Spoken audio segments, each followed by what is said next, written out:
Hi, welcome to This is Titan. On the last episode, I did an upgrade to BotFace, and as I was working on that, I didn't mention that at the same time I was working on another motorcycle. I haven't named this one yet, but it was in the first episode, but I took it out.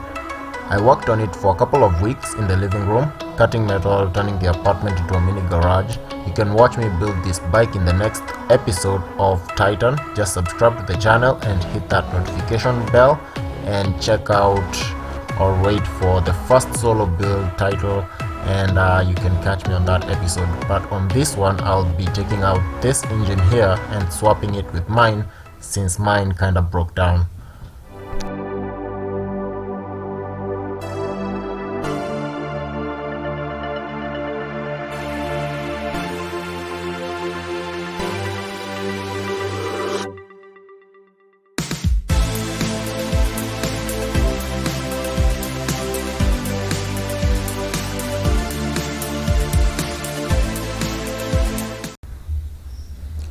Now, BotFace has a 200cc engine built from a 150cc Shinerace CG engine. The engine has an issue with the conrod bearings, meaning I'll have to replace that. But in the meantime, as I was working on this frame, the bike is grounded since the front tire doesn't have a tube. And I know what you're thinking, why go through all that trouble instead of just getting a new tube? Well, I'm a grown man, I can do whatever I want unless, my mom says otherwise.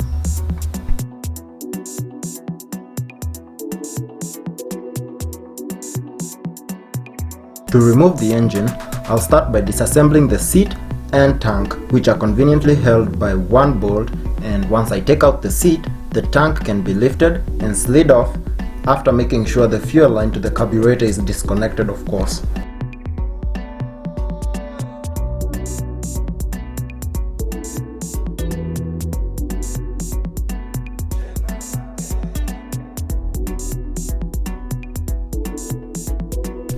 I'll have to jack it up upright, so I'll use the original 125cc cylinder block that was removed from the donor bike when I upgraded it to 200cc.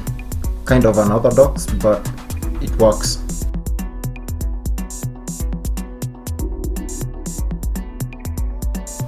I'll start off by loosening the bolts and nuts that hold the engine to the frame.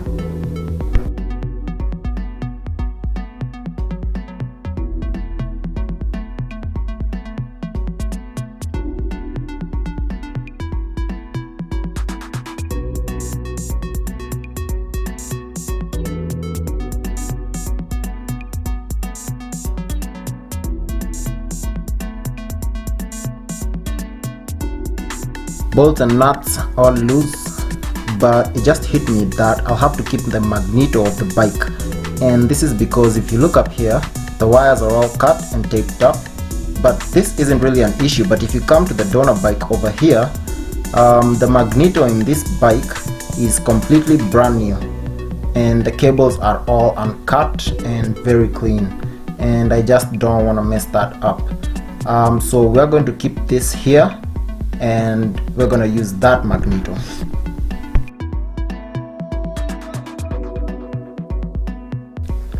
Before disassembling the left side of the engine where the magneto resides, I drained out the engine oil. There's a bolt size 17 on the bottom of the oil sump of most CG engines that allow you to drain all of the oil while the bike is upright. You can see I collected some oil from my engine, which is barely half a liter, which could also be a major contributor to the breakdown of the engine.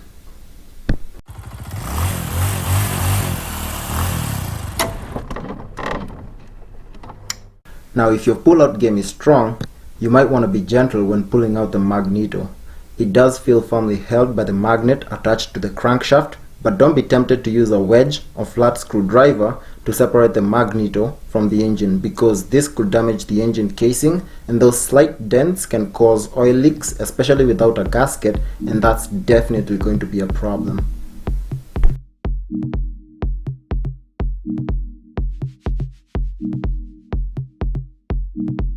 After removing the magneto, I also removed the front sprocket. I will reattach and use the same old sprocket, and I also had some time to unbolt the exhaust pipe, which is over there, and then I encountered a new problem. Now, this bolt over here, this bolt it won't come out unless the part that holds the foot pegs and the side stand are removed as well. Now that means I'll have to find something to place the bottom of the bike frame, and luckily enough there's some bricks. Now 4 bolts hold this thing attached to the bottom of the frame, and it's very filthy underneath here. I should have used a flashlight or something for you guys to see, but you don't want to see that filth. But after all this, the bolt slides right out.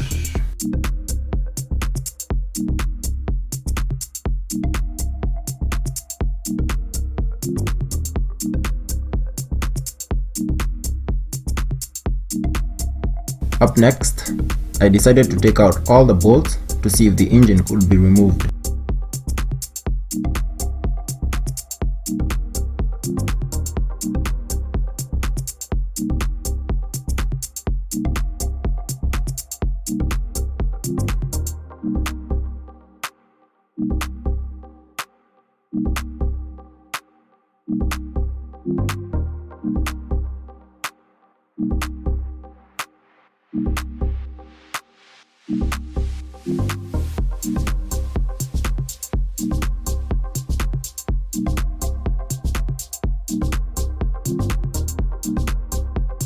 This has to be removed. It's not coming out, this just has to be removed.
Now that we are almost done, I'll just have to get this fabricated L bar out, and also this other plate that holds the engine in its place, and we'll pull the engine out from the side.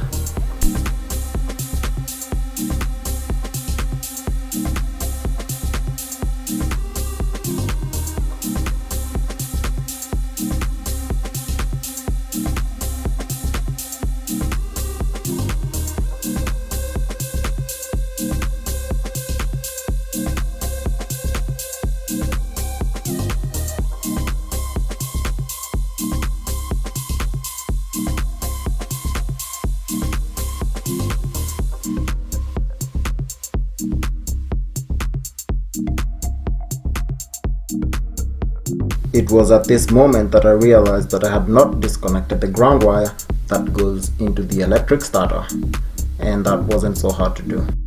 Now we're going to repeat the same process on this bike. We're going to take out the seat and place it on the ground, and then up next we're going to lift up the tank, which isn't bolted, and we're going to carefully place it on the ground so that we don't scratch the paint. Now this bike was grounded, so some of the parts were just placed on it for aesthetic, and if you check on the bottom here, there's one bolt and another one that's holding the engine on the bottom. Now on the front side of the engine there are no bolts holding the engine to the frame, and there's no bolts on the top. Now you'll remember that I'm keeping the magneto, so I'll have to remove this magneto from the engine. That means I'll start by unbolting the left side cover of the engine.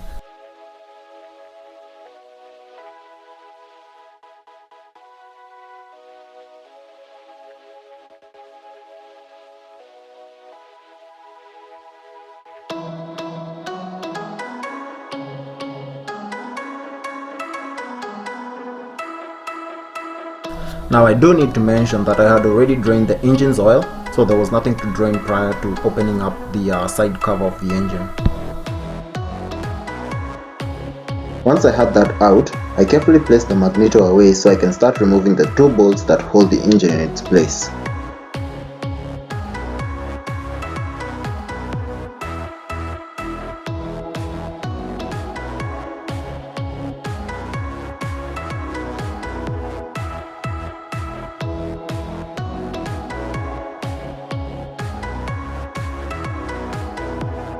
Now on this bike, I hadn't added the battery slot nor a battery, and I was using the kickstart, so that means I hadn't connected the ground wire to the electric start. This means it literally took around 15 minutes to get the engine out, but as soon as I did, I found out my next blocker. The carburetor had to be taken out for it to fit.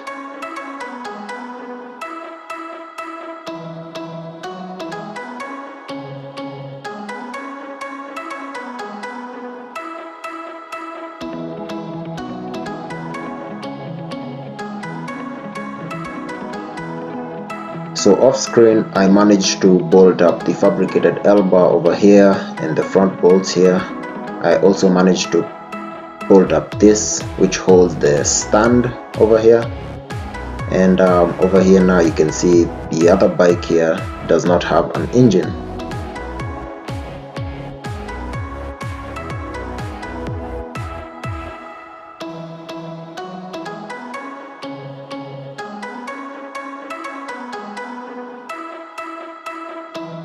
Now my previous side cover will go over here to this engine, and that's because I like this extra long kickstart because of the higher compression. This makes it a little bit easier to start the engine. I also have to correctly install this ring here. I can't remember the name, but it's currently blocking me from closing up the side of the engine.